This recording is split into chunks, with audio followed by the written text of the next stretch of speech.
All right, 97.7 Outlaw Radio FM listeners, we got a special guest right here calling in from the amazing state of New Jersey. We got Diesel of the iconic hip hop trio Rottin Razkals right here live on the line, man. How are you doing this evening? Yes, sir. We out here, Canada. We out here, world. Peace, peace, peace. I gotta say, man, it's such a tremendous honor to be able to chop it up this evening with 1/3 of the Rottin Razkals, man. I have to ask, how's everything how's everything out there in New Jersey? Man, everything is good, slow motion. The older you get, you see things from a different perspective. It's still going on out here, but I'm heavily involved with the youth, trying to steer them in a positive direction. I gotta say, it's definitely positive that individuals like yourselves are actually doing stuff like that. You know what I mean? Sometimes sometimes the older generation doesn't really care about the younger, man. But it's always good when individuals like yourselves, man, really try and stride and push these young kids to do better. Yeah, maybe that's what my purpose is in life. You know what I mean? I'm currently coaching high school football. Big up the East Orange campus football. All my bros, coaches, and my kids, man, love them much. And if you don't mind me asking, since you brought that up, what actually made you transition actually from, of course, like I know you're still a hip hop artist, but what actually made you decide to get into just coaching ball? Well, football has always been a love. Like, if you look at the AO video, like, we used to play street football, and we had an unorganized football league where we played other neighborhoods. You know what I'm saying? So it was a natural transition. Once my son got of age to play football, I wound up getting involved in coaching Pop Warner, and that just led on to the high school years down the line. So it was an easy transition for me. And also, as well, going back to the very beginning of your amazing career this far, as the world knows, you were actually 1/3 of the iconic Rottin Razkals. I was wondering if you can actually tell our listeners a story behind this group, and of course, how did you originally get connected with Chap and Fam? Well, actually, Fam and I go back all the way to grade school. Like, we was in elementary school together. He was one of the ones we played football in the same Papa Warner team that I wound up coaching. So we known each other since like 3rd grade and maybe even before then. Chat, I met when I was in high school. Fam was hanging on 18th Street. I was always from Grove Street.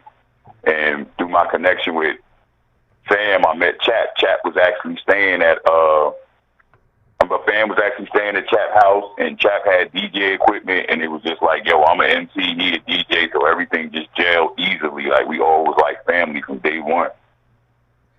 And I gotta say as well, you can definitely see it as well, especially going back and listening to your guys' early recordings, man. You can tell that you guys had such phenomenal chemistry together, and just by that story, it just proves that you guys did, because you've known each other since high school and grade school. Factual. And also as well, you guys were also mentored by your brother's group, Naughty by Nature. I was wondering if you could actually tell our listeners a bit more about that mentorship. And of course, what was it like actually coming up in the industry alongside your brother Treach, and of course, Vinny and KG as well? Oh, like you said, they was always big bros and literally were my biological brother. So to give you a brief understanding, like, East Orange is a small city, right? But ever since I was a little kid, it was so hip-hop. It was like when we saw Beat Street, the movie, it was like, yo, that's us right there. Like, you know what I'm saying? When I was a little kid in elementary school, we used to wear the Pumas with fat laces and the gazelles and all that. And every morning I walked on the playground, there would be somebody waiting to battle me, like MC battle for real. I'm in the 4th grade, 3rd grade, right? So I couldn't win for losing. The more was like every time I win a battle, they were like, oh, that's your brother Rhymes. But I never was kicking my brother Rhymes. He was really my Rhymes.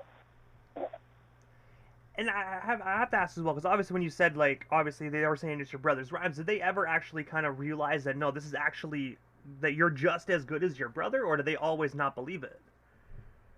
I kind of think they knew all the way back then, but that was just like a cop-out, like, oh, he beat me, so, oh, that's your brother Rhymes, because back then, Immortal, I really was freestyle. I didn't write no rhymes in the 3rd grade, so we did this thing called cracking back on the day where we just cracked jokes on each other all day. So I just put it in a rhyme form, like I was just going in on the dude. Your leaves is dirty, you got holes in your runny nose, and you understand what I'm saying? So I'm quite sure they knew it wasn't my brother rhyme. They was just saying that because because I did them dirty on the battlefield. You feel me?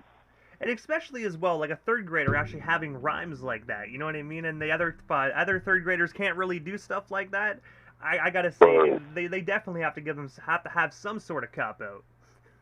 Word, word, word. It's all blessings from God. But I big up my mother all the time too, because my mother way back then was like a fashion designer. So when me and Treach was little kids, like we was modeling down the runway. Like, so people asked me one time, like, yo, how do you perform in front of all them people and don't get nervous? But it was never foreign to me because from a little kid, I was used to being on the runway and performing in front of crowds. So big up to my moms, man. And also as well, the world actually first heard you guys when you actually debuted on Naughty by Nature's album in 1993. I was wondering if you can actually tell us a bit more about the song Knock 'Em Out the Box, and of course, what was the backstory just on that project and being a part of such a huge project at such a very young age? Well, as you know, Naughty had already broke through on the first album, so my man Mook, which is K's younger brother, right? My brother always knew I rhymed, but K didn't know I rhymed until his younger brother Mook went to him like, yo, you know Diesel spit too. So he like, yo, what? Diesel? I'm like, yeah. Let me hear some. I spit for him, and that was it. Ever since then, it was on and popping. So our first chance to shine was on Knock 'Em Out the Box, like you said, and we seized the moment and went in, man. I was like, I had baby whiskers back then. I ain't even really had no facial hair back then. And I gotta ask as well, because obviously this was your first taste of actually being inside such a inside such a huge studio. If you don't mind me asking, what was the atmosphere like? Were you actually kind of nervous, or did you just go in that booth and take care of business the way Diesel always does? Well, I'm glad you asked that because being around Naughty and seeing how they conducted themselves in that atmosphere, it wasn't foreign to me, and it was all easy. I don't even believe I was nervous. I don't really remember, but I don't think I was nervous because, for one, it was all family there. You know what I mean? And rhyming has always been like a second nature to me. Like I used to go freestyle when I was in the third grade, so we was just going in there and going for the gusto. And while we're actually still on the topic of the year 1993, you guys also were a part of the Flavor Unit's iconic track, Roll with the Flavor. From what you actually can recall, can you tell our listeners a story behind this collaboration? And of course, what was it like just working alongside the rest of the Flavor Unit? Well, I was super duper soup, like, because, I know Kay, I know Ben, of course, my brother, like, so I'm seeing people when I was a kid, because I was a huge hip-hop head that I used to watch on TV and dance to their videos and rap their songs, Queen Latifah, Lakim Shabazz. I'm like, wow, you know what I mean? But the moment wasn't too big for me because it was such a family vibe. The Flavor Unit was such a family vibe that everything was comfortable. So I never felt like, oh, I'm nervous or I can't mess up. It's just everybody was family, and I was like the baby of the bunch. Me and fam was the baby of the bunch. So they took us in and put their arms around us and made everything easy for us. And I gotta say, you guys put together such a phenomenal music video for that as well. You guys had the Flavor Unit had so much amazing talent. You guys blended so well together, just like you said, just like a family. Yeah, actually, and that's exactly what it was. It wasn't too much of a business-like type of aura, or it's just family. Like, everybody was cool with each other. Everybody was bigging us up, and they led to some of our confidence, too, because we would spit the rhymes for them first, and they just like, he got to get out there. So it was real easy, and the way they groomed us, we was around professionals. They was doing that way before we was thinking about rhyming in the video. You feel me?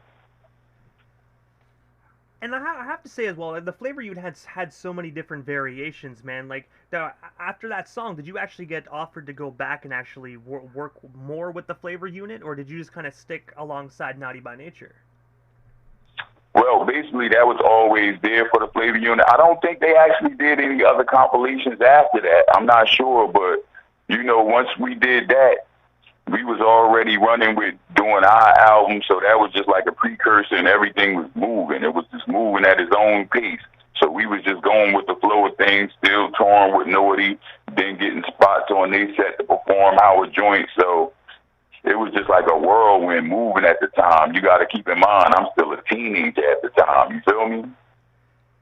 And also, as well, in the early 1990s, Rottin Razkals actually inked a deal with Mad Sounds Recordings that was actually a subsidiary label of Motown. I was wondering if you can actually tell us the story behind this record deal, and of course, how did that actually come to be for you three?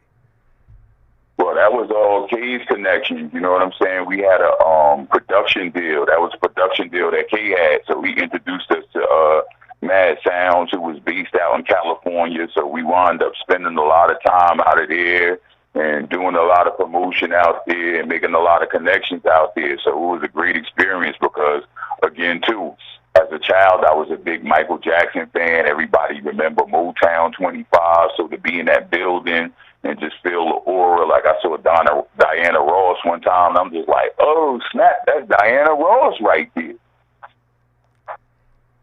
And when you actually saw Diana Ross, did you actually get the opportunity to speak with her, or did you just kind of see her in passing? Because I do know a lot of these labels, a lot of individuals pass to you throughout the halls. That's fact.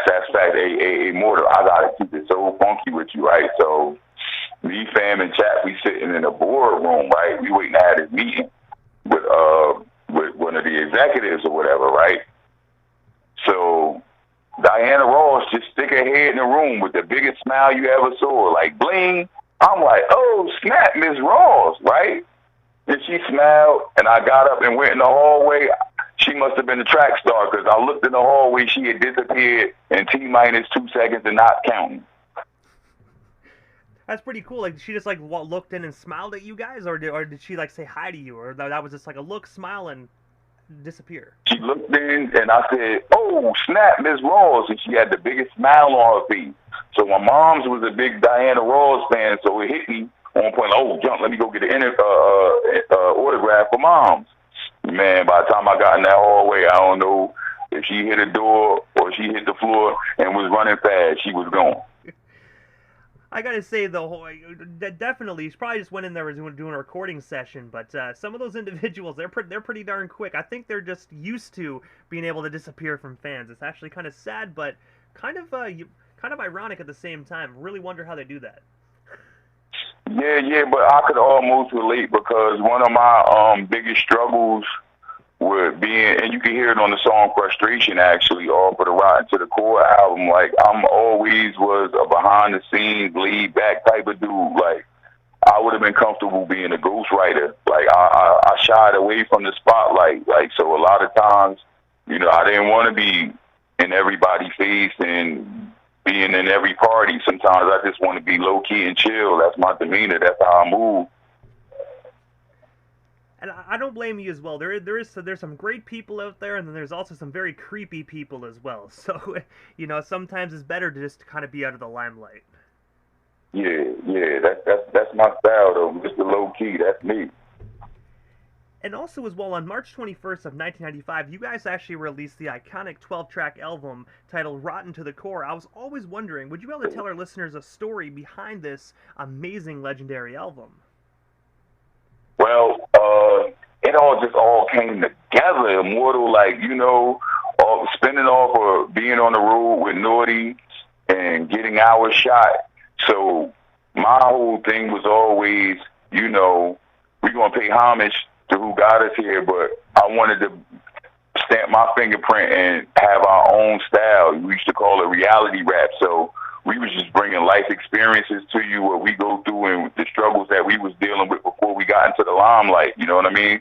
We was always trying to bring that to light. So KG, who was the executive producer, came up with the dopest beats for us. Like, he had a vision, you know what I mean? And he knew he wanted us to be the next ones to be big in hip-hop. So if you listen to that album, some of that production he did, and I'm going to humbly say this because he got a whole lot of work out there, man. Them were some of the best tracks he ever produced. Like, so I'm like, I felt humbled and honored that as a big bro, he wanted that for us and gave us some of those beats he could have sold for probably $500,000 easy.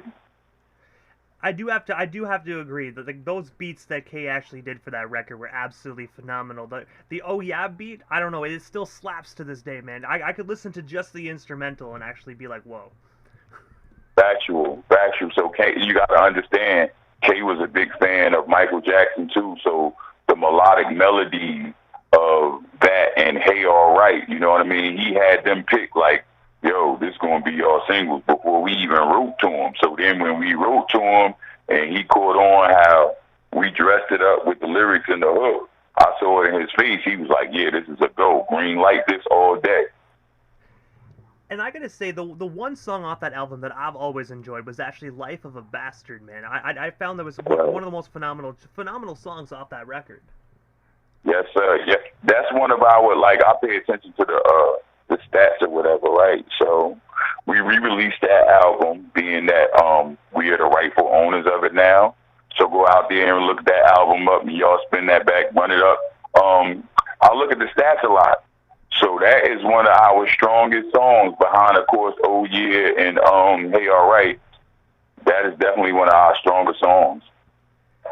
And when you actually said you guys actually own the rights to the material now, did you guys always own them, or was it difficult for you guys to actually get the licenses back to your guys' music? Because I do know some labels, they sometimes really kind of, it sounds bad to say, kind of rip the artists off. Oh, no, so listen. I'm glad you brought that up, because there's certain areas to where we still fighting with them, because we trying to find out why they claiming certain rights to certain things after 25 years is supposed to be forfeited to us. But in certain areas, they still claiming certain things, and it's a very shifty game. Industry rule number 4080. You're supposed to finish that DJ Immortal. The record industry is shady, so there's still some hustling and tussling going on. But we also re-released the Independent, our second album that wasn't really heard, because back then it wasn't no platforms for us live, as far as streaming or whatever. And we were selling it out the trunk back in the day, and on the road we was touring with Naughty selling it. We also released that on streaming services now. That album is called, what is the name of that album? The Grizzly Grind, actually.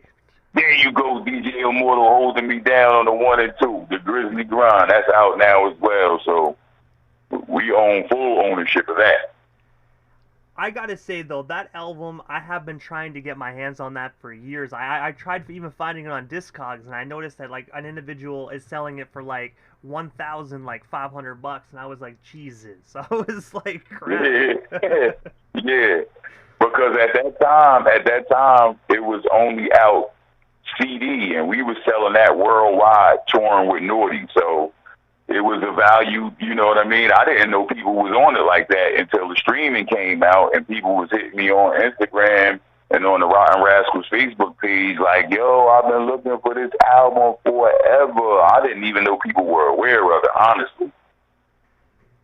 And also as well, since we're on the topic of that album, I have to dig a little deeper in it, man, because honestly, I found that this is actually such a rare East Coast hip-hop gem.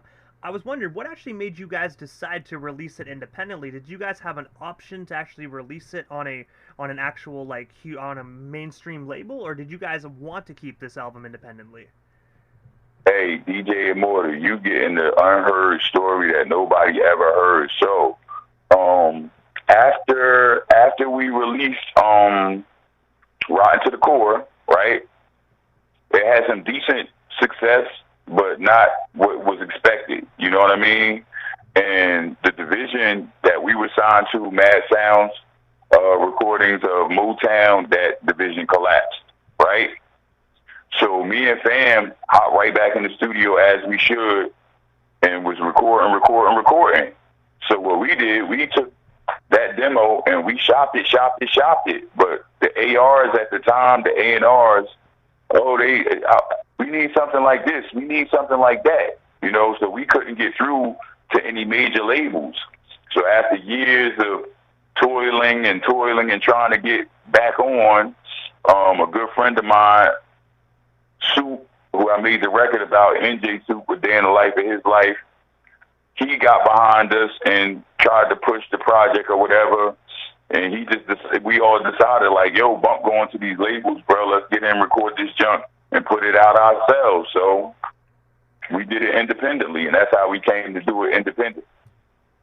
And I got to say as well, not a lot of individuals back in those days really had the idea to actually do stuff independently, man. I think you guys did a phenomenal job at that as well, because that album actually came one of the most sought out albums in hip hop, if you can find a copy, that is. Yeah, I appreciate that. I appreciate that. But it was like a force. Like, basically, had a label picked us up and signed us, we wouldn't have been thinking about going independent, but we wanted, like I said, we always wanted to do our own brand of hip hop. We didn't want to conform, and all the A&Rs was trying to get us to conform to what was going on at that time. And we wasn't with it, man. If we was going to go out swinging, we was going to go out swinging as us. We not going to give you a version of what's hot at the time. You know what I mean? And also as well, just judging by the timeline, in 2023, that actually marks 20 years since you guys actually independently released Grizzly Grind. One thing I've always wondered, and I'm sure the other Rottin fans actually were wondering as well, do you guys actually have plans to actually do another another third studio album? Yeah, I'm gonna tell you the truth, DJ Immortal. We got so much stuff in the archives, my brother, because we never stopped recording.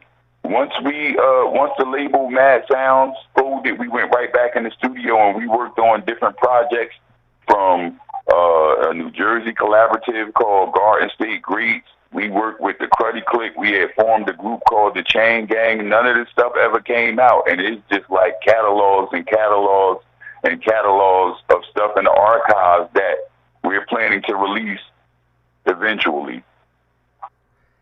And I gotta say as well, that actually makes me super happy to actually hear, man, because I honestly thought that these two albums, and of course the features you guys did with Naughty by Nature, was it. But as a fan, I gotta say I'm definitely excited for what you guys actually do with those songs in the vault. Yeah, absolutely, bro. We never stopped working. We never stopped grinding, and that's how we came with the title of the second album, The Grizzly Grind, because from the time that the world stopped hearing of us, we didn't disappear. We kept working, kept working, kept working. It was just difficult for us to get in. So there's a track on the album actually produced by KG, and this was one of the first tracks that we recorded for the album. It's called The Time Is Now. If you listen to The Time Is Now, we talking about the struggle of trying to get back to the spotlight. You know what I mean? So we got engulfed, and of course we in the hood, so we got caught up in hood stuff and all type of stuff. Like, if you listen to the Grizzly Grind, it's a long 23-track album, but it's telling what happened in our absence. Like, when you didn't see us out there, we telling you everything that was going on. It's a history project, basically. And also, you guys actually had the opportunity to actually perform on the iconic television program Soul Train. I was wondering if you can actually tell us a bit more about that. And of course, what was your experience just actually on that TV show? Because back then, that was pretty much like the mecca of, like, I made it. Yeah, so again, like, this is another moment for me, because as a kid, Saturday morning, I always watched Soul Train. Like, we was raised in a musical household, so that was huge. To meet Don Cornelius, I'm like, wow, like, I'm blown away, but I'm still in my zone. Like, I got to do what I got to do. So the biggest thing that threw me off, and I'm begging Don Cornelius, and he just, like, kind of smiled and looked at me like, no, son, no. I'm like, yo, bro, you got to let us go live. I guess they did it. You had to lip sync over your lyrics because they ain't want you saying nothing crazy on live TV. But I kept asking, like, yo, we can't go live. Like, let us get through live. I got you. He like, no, son, you're not going to go live. I have to say as well, you know, it doesn't hurt to try, but I got to say, definitely live would have been a much better experience as well, rather than just doing it pre-taped. Pre-taped is never fun, in my honest opinion. Yeah, I feel the same, man. I want to feel that energy, you know what I'm saying? And I want to be able to communicate. Like, I'm going to tell you, one of our biggest suits, and we got it from Naughty, like, was the crowd involvement, right? So one of the biggest highlights of my career is when we was on the road with Naughty by Nature, when we had the Rottin to the Core album out, right? So we actually was on tour with Biggie, right? So I'm performing, and I'm looking back at the engineers table in the middle of the crowd, right? I see Biggie standing there with Puffy, and I could tell Puffy is, like, pointing to him, like, see how they doing that? See how they talking to the crowd and da-da-da-da. I'm like, oh, these jokers are taking notes. I'm like, Big is taking notes from me. I'm the man. I stuck my chest out a little bit. My swag got a little swaggier. You feel what I'm saying? And when you actually just mentioned a few moments ago how you were actually on tour with Notorious B.I.G., I was wondering if you can actually tell our listeners a bit more about that. And of course, what is one of your most memorable moments you actually shared with the late great Biggie? So one thing a lot of people that didn't know Big probably would never know.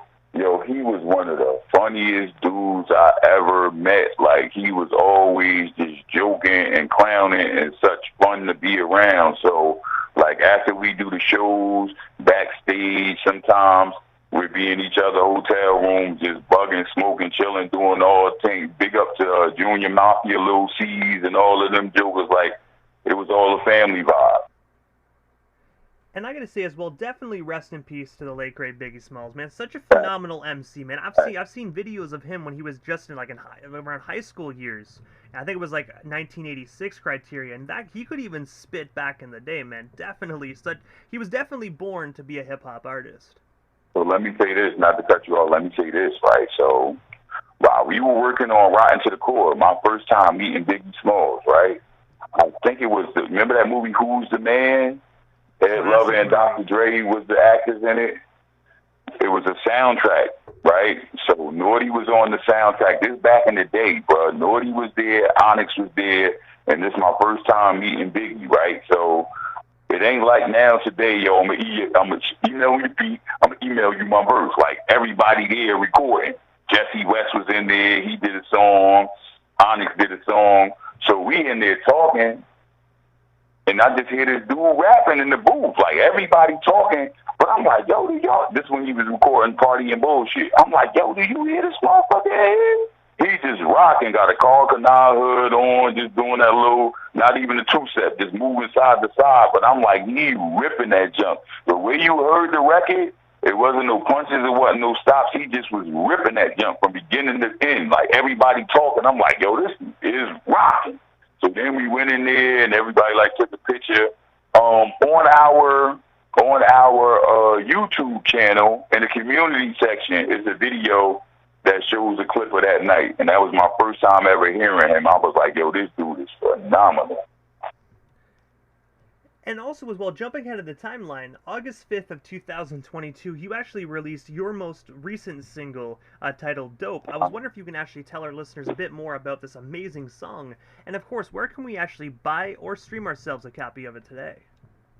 Oh, it's streaming on all platforms. You can go on and cop it, even though you can stream it for free. Go on and buy that thing from Amazon Music, iTunes, Apple, all that. You can buy it, right? So, basically, Dope it's like an ode to the era of hip hop that I come from. I don't knock nobody for what they do or what they got going on, but I'm an old school dude, right? When it was dope beats and witty rhymes, right?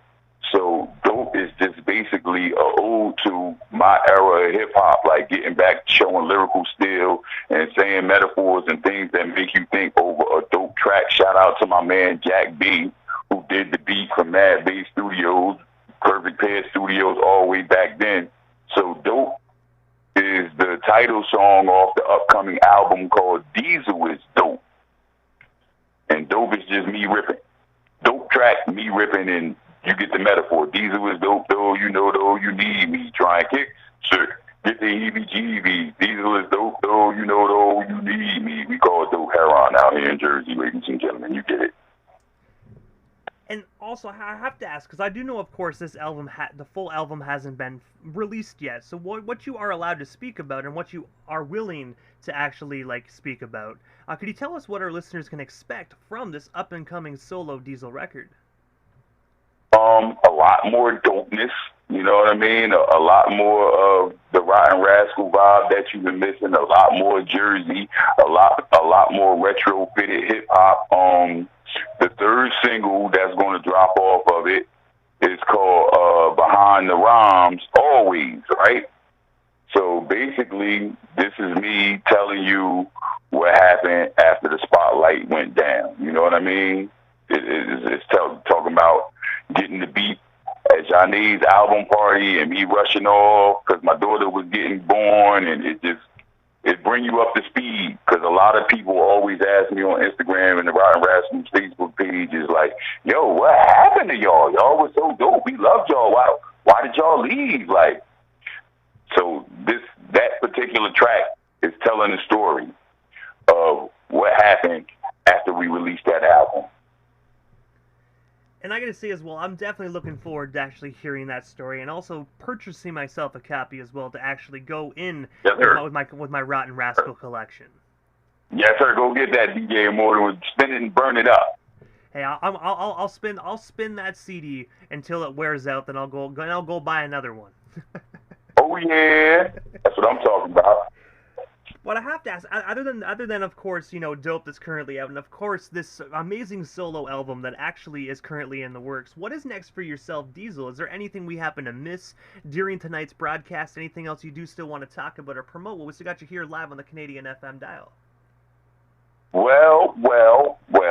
So it doesn't end with me. So basically, on the upcoming album, Diesel is Dope. The last track is called Nito, a world premiere. And I'm going to let the cat out the bag. Just for you. Only you and your listeners is getting this. Nobody else is going to get this, DJ Immortal. Exclusive. Right? Nito is the only feature on the album. And Nito, short for Incognito, is actually my son.